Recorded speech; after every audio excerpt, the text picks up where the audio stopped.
pour accueillir une place pure,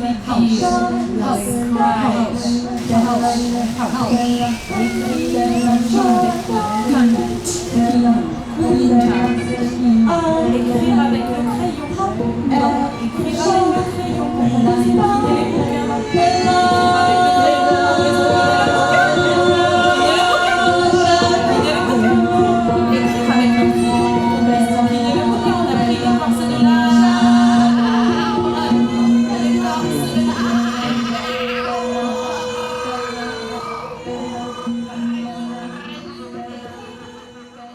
parks and streets, of course, but parks and squares and public spaces and trails play an enormously important role, because that's where we unselfconsciously get to experience the city we've become, who we are, and have an opportunity to develop positive relationships with our fellow citizens.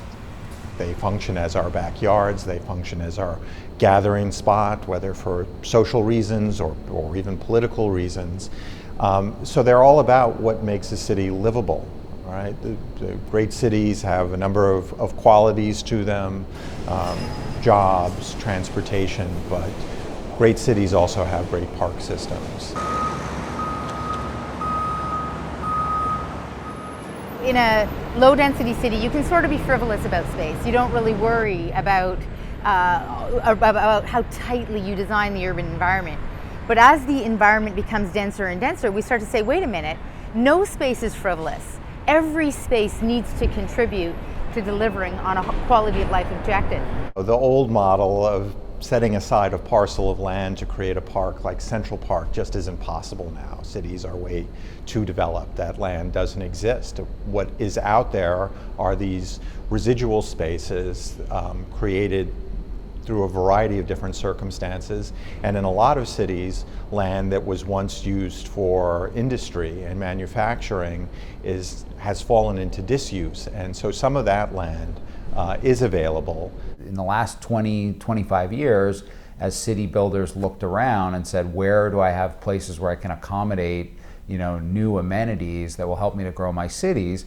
What they found was the places they could use were sort of where this, the recedence of the industrial glacier had occurred.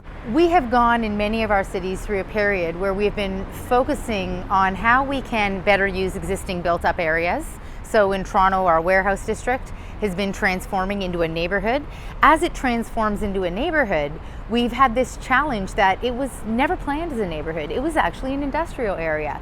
So that means we need to start finding spaces that were at one time something else and transform them into providing the amenity that a neighborhood needs.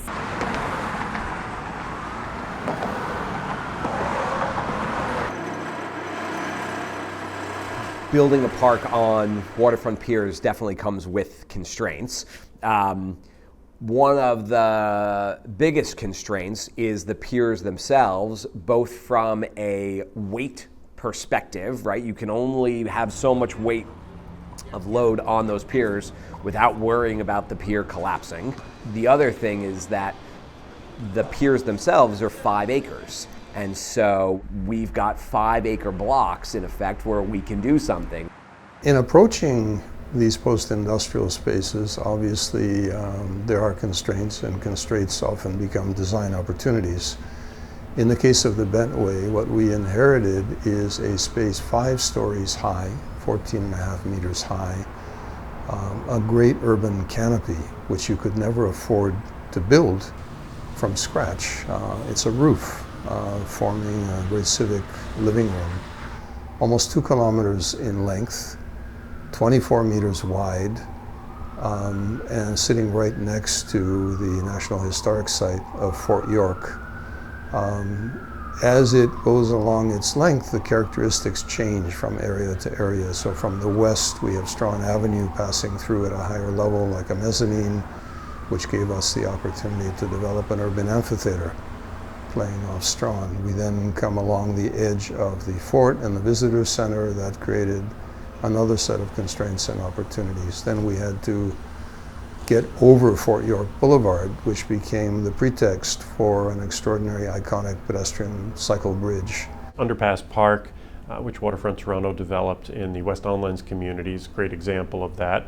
There's a overpass from the Richmond Adelaide exit ramp from the DVP that leaves 3 different traffic islands that had formerly had garages and burnt out cars in them, but that site split one development site into 2 halves, and that's the River City project. And there was a desire to say, how can we link these 2 pieces together under here?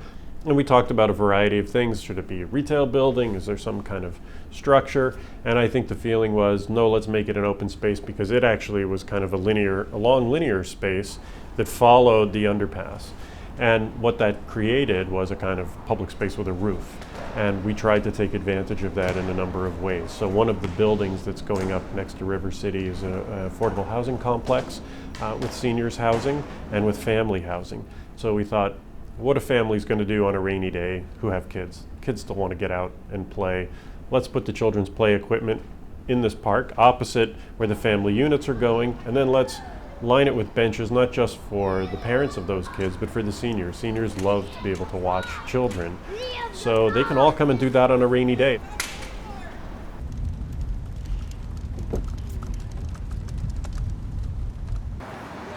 The Highline Network is a group of infrastructure reuse projects across the US currently. There's one project in Canada, the Bentway in Toronto, and by infrastructure reuse projects, I mean any kind of project that is reusing a highway, railway, or waterfront waterway to create public space.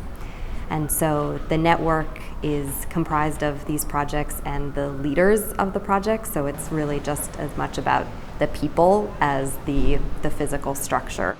The biggest challenges that we have heard about from leaders of projects in the network are fundraising, how to actually get the often millions of dollars you need to create one of these projects in terms of the capital cost and then ongoing operations and maintenance. For all governments, part of the pressure is that new developments can often find and result in new capital dollars, so through development levies, things like that. But park departments, right across North America are under more and more stress to find that maintenance money and that program dollars particularly. So we are, certainly in the US, there's a well-established conservancy movement there in the last couple of decades.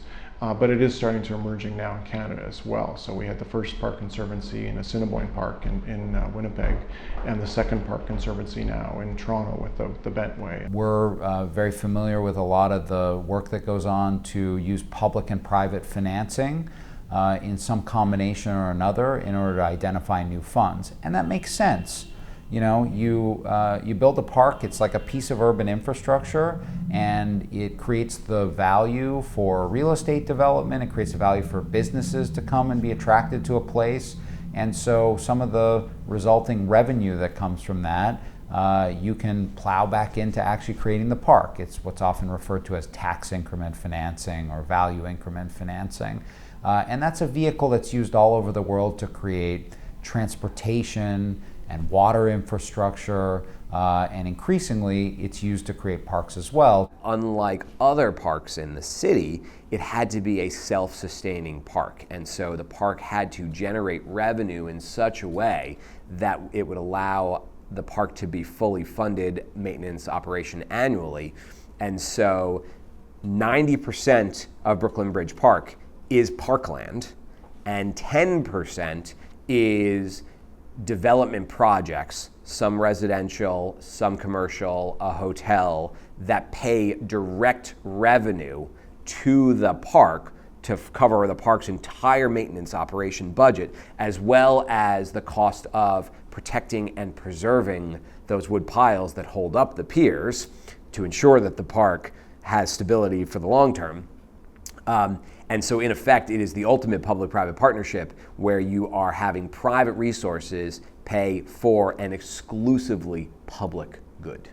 At a deeper, I would say, level of purpose and identity around these projects, social equity and their relationship to their surrounding communities is probably the deepest challenge or area of inquiry and investigation and exploration among these projects.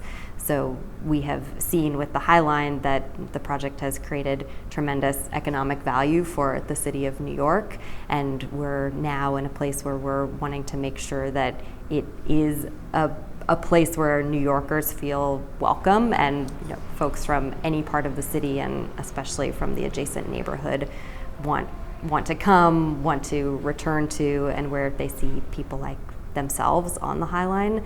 We're now going to that one step further, and it's that how are those great new parks serving all communities, and not even just all residents of the broader city, but in that community there's a whole range of different people of different income ranges, of different backgrounds, and so really trying to it's a much tighter focus that in the past it would have been like, well, everyone's going to benefit from this great new park, and coming to that realization that extra efforts are needed by everyone to make sure that we're really reaching out and making sure that those new parks serve all elements of the community. New York is investing a lot of capital in a community parks initiative that builds up parks that are in neighborhoods that are of greatest need, and also all the groups that are advancing plans for these parks and open spaces spend a lot of time on programming to attract user populations from a whole diversity of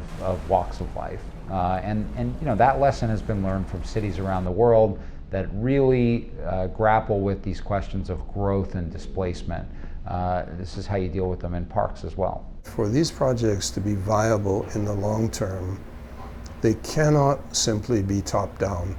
They have to be deeply embedded in a community support. They have to address community needs. They have to be in constant communication with their watersheds, if I can put it that way, the human sheds that surround them and the communities in general. Parks are total democratic spaces. Parks are open to everyone, they are to benefit everyone, and they provide equal opportunity to everyone, regardless of where you come from, how much money you have, or what your desire of activity is. They are total democratic spaces.